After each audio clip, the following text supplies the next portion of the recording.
Hi, everybody. It's Cody at Cody's Reading Time.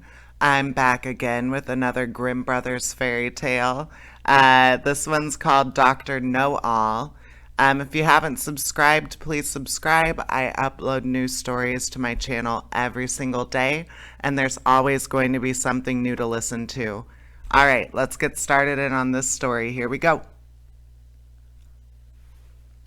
There was once upon a time a poor peasant called Crab, who drove with 2 oxen a load of wood to the town, and sold it to a doctor for 2 thalers.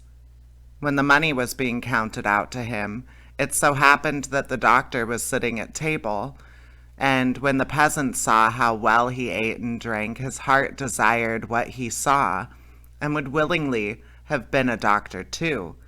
So he remained standing a while, and at length inquired if he too could not be a doctor. "Oh, yes," said the doctor, "that is soon managed." "What must I do?" said the peasant.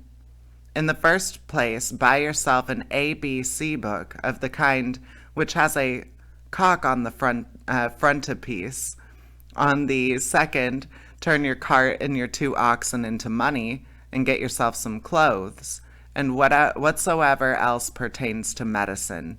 Thirdly, have a sign painted for yourself with the words, 'I am Dr. Know-all,' and have that nailed up above your door-house."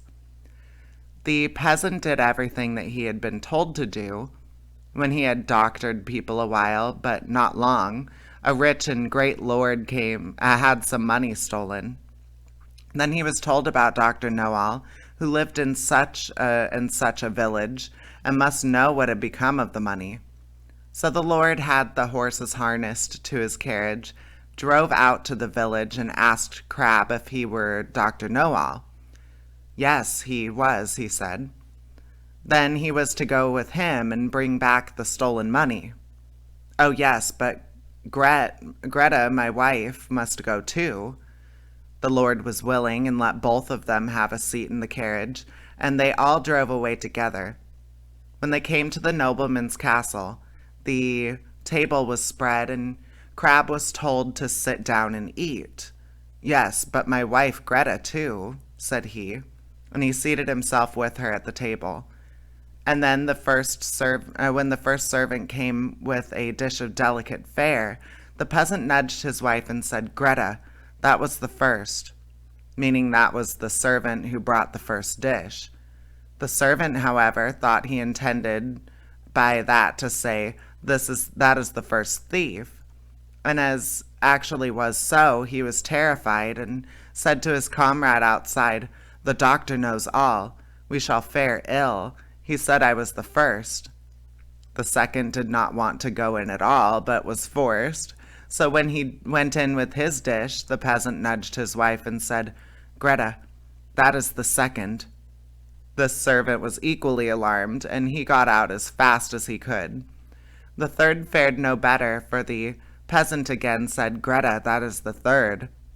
The fourth had to carry in a dish that was covered, and the lord told the doctor that he was to show his skill and guess what was beneath the cover. Actually, there were crabs. The doctor looked at the dish, had no idea what to say, and cried, "Ah, poor Crab." When the lord heard that, he cried, "There, he knows it. He must know who has the money." On this, the servants looked terribly uneasy and made a sign to the doctor that they wished him to step outside for a moment. When therefore he went out, all 4 of them confessed to him that they had stolen the money, and said that they would willingly restore it and give him a heavy sum into the bargain, if he would not denounce them, for if he did, they would be hanged. They led him to the spot where the money was concealed. With this the doctor was satisfied, and returned to the hall, sat down to the table, and said, "My lord, now I will search in my book where the gold is hidden."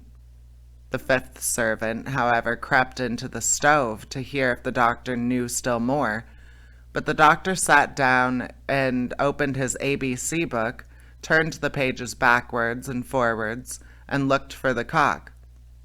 As he could not find it immediately, he said, "I know you are there, so you had better come out."